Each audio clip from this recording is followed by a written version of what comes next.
you are. Maurice, are you there? Oh, my God. Please open the door.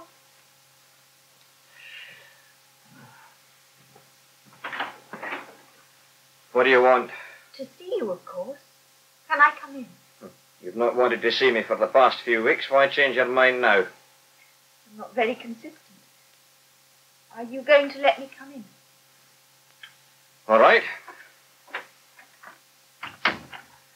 I'll have a good gloat.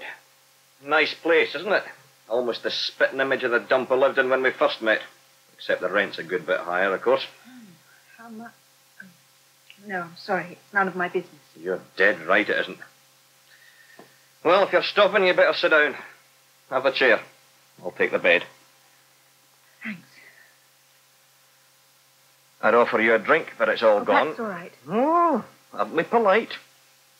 I'm doing my best. Showing your good breeding. If you like. Mummy would be proud of you. No, she wouldn't. She would have wanted me to leave well alone. So, how did you hear? Oh, stupid question. I expect Dickon was straight on to you with the good news. They probably even threw a party at the Herald to celebrate. Is that why you didn't go back to work this afternoon? Okay. I chickened out. No, but it was doing them a favour, too. I wouldn't have been very good company. Oh, my. No pity, thanks. Sorry. Doesn't leave me with much scope, does it?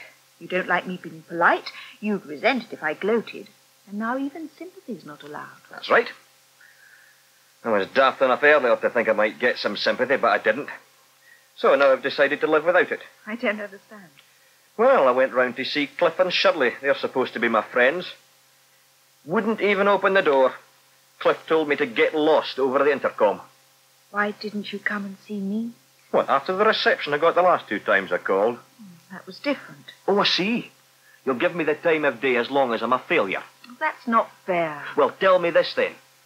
Would you be here now if Milton Monk had kept his promise and made me editor? Not bloody likely you wouldn't. I might have found an excuse. Oh, sure. I did want you to get the job. Well, safe for you to say that now, isn't it? But it's true. And as for coming to see you, yes, I admit that Liz getting the job gave me the opportunity, but I'd already been looking round for other chances.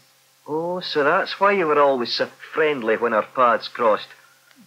Couldn't afford to give in without a struggle. And now you think I'm weak enough to handle? No. Stop kidding yourself. I love you, Maurice. As long as I can be patronised. Aye, we always had our ups and downs, Cressy. But the biggest down came when it looked like I was going to make a success of things. I find that pretty significant. That's cruel and untrue. Oh, well, please yourself, but that's how I see it. So you won't come back? You really expected me to? It's what I'd hoped for. Well, then you didn't learn much about me in our time together. But I still want to learn. Given our differences, I reckon we've had a good run for our money. But it doesn't make any sense to go on. I see. After what happened today, you want to become a fully fledged defeatist. Oh, no, quite the opposite. I want to clear the decks for action. I've got a whole lot of things to sort out, like whether I should even stay at the Herald. Thanks a lot, Maurice.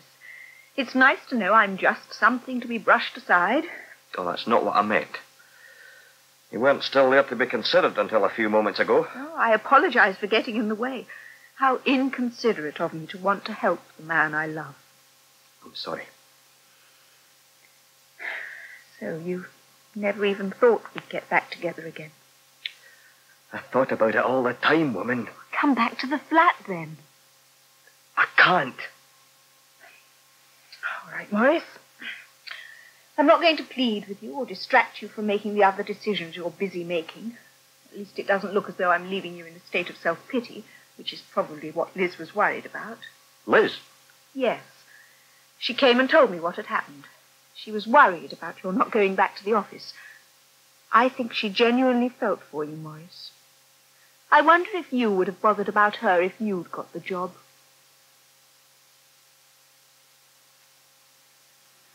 Hey, Bill! I am back! And about bloody time. Where have you been, Alexis? I'm late. What do you think? I'm late. I'm sorry, Billy, but I have a good excuse. I'll bet. What's her name? Belinda, sir? No. That was later. First, I go to the hospital. And now, look. I'm looking. But you do not see. Only your grinning face, which I can live without right now. But it's mended. My leg. The plaster, she's off. You see it now? I cannot tell a lie. I see it. So? So, well done. Thank you. You are very kind towards me, Bill. Too kind by half. So, up to now, your favourite excuse has been, my leg broken. And from here on, you expect me to take my leg mended instead, eh? Well, when exactly did you go to the hospital? Late this afternoon. Without telling anyone? I wanted to be surprised. But you didn't come straight back? Or was there an incredibly long queue full of nutters who'd broken their legs playing soccer on tube escalators? No, I think I was the only one. Oh, the only one in the queue? No, I was the only nutter. There was quite a long queue. So, when the plaster is off, after such a time, I feel tremendous liberation. I have to celebrate. Leaving me to do your job here till 9:30. I ought to strangle you. But I only just come from the hospital. Well, only just. Well, nearly only just. Belinda, she is not a patient woman. I'm very sorry, Bill. Okay? How is the new night chef getting on? Very smoothly, thank God. Well, there's not much left for you to do apart from some stacking. Wonderful. That means I can do more celebrating later. I go and telephone Rob at the restaurant. See if he will come to the nightclub with me. Yeah, but what about... I'll only be 3 seconds. I promise. Oh my God. Where the hell have you been? And where the hell are you going? I have to phone Rob. Be back soon, Mr. Bryan. So, the little devil turned up then. For a few minutes. How come he was moving so fast? Apparently the leg's okay. Oh, thank heavens for that. Yeah, except I don't think he sees his recovery in the same light as you and me. Instead of getting down to more work, he's planning to make up for lost time out on the town. That's what he thinks. You better tell him then, Matt. I don't think I got the message through. What's he phoning Rob for? Needs a pal to go nightclubbing with. Ruddy jink. All's well here, is it? Aye. No, for once, the agency's sent a chef who knows what he's about, isn't temperamental, and isn't afraid of hard work. That's what I like to hear. Well, if he's that good, we'll be able to get on with the expansion program even faster than I thought. I'll go and give the lad a word of encouragement. Why don't you just let him get on with it for the time being? You suggested I might put my foot in it again. I said I was going to give him a pat on the back, not a kick up the backside. I know that, Matt. But if you start telling him, well, because he's so good, that we're going to be working him even harder... It might scare him off. Well, it's possible. Best not to take the risk. Let him get used to things as they are for the moment. Okay. I'll trust your judgment for once. Oh, thanks. But as to this lazy tyke...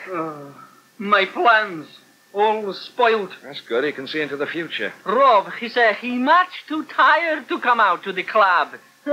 He was never too tired before. He's obviously getting some sense in his old age. But there would be girls and wine and dancing. You had girls and wine after they took your plaster off. But no dancing. Oh, shame. You mean you took one of your women along to the hospital with you? Oh, no. She was someone I don't know before. A nurse. Belinda. I took her up while I wait. Chat her up. By heck, Matt, how does he do it?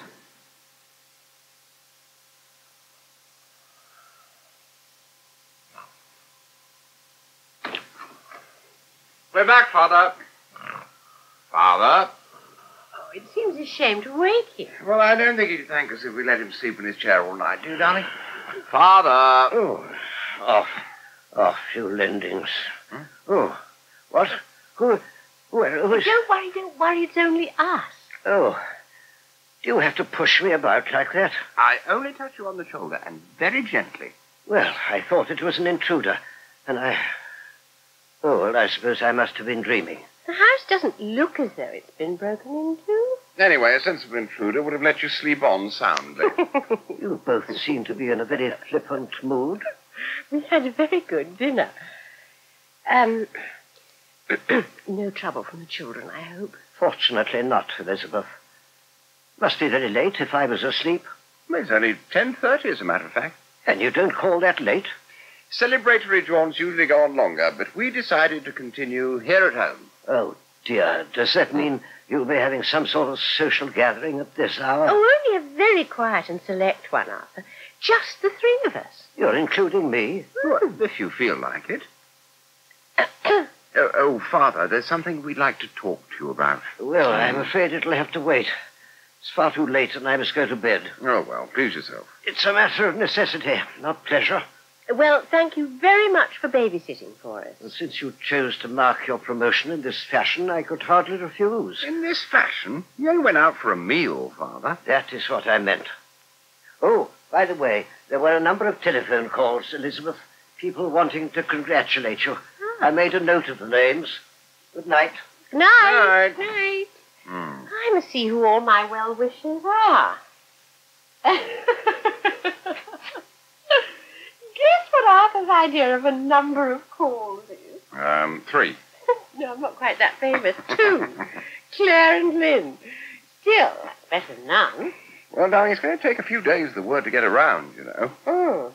Meanwhile, what's it to be? Coffee or more alcohol? How about both? Good thinking. I wish Father had stopped long enough to let us tell him that we're going ahead with the extension. Well, you could always make it a surprise. At least until the builders turn up.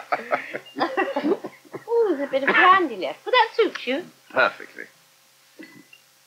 I better make mine a very small one. I don't want to have a hangover on my first full day as editor-elect.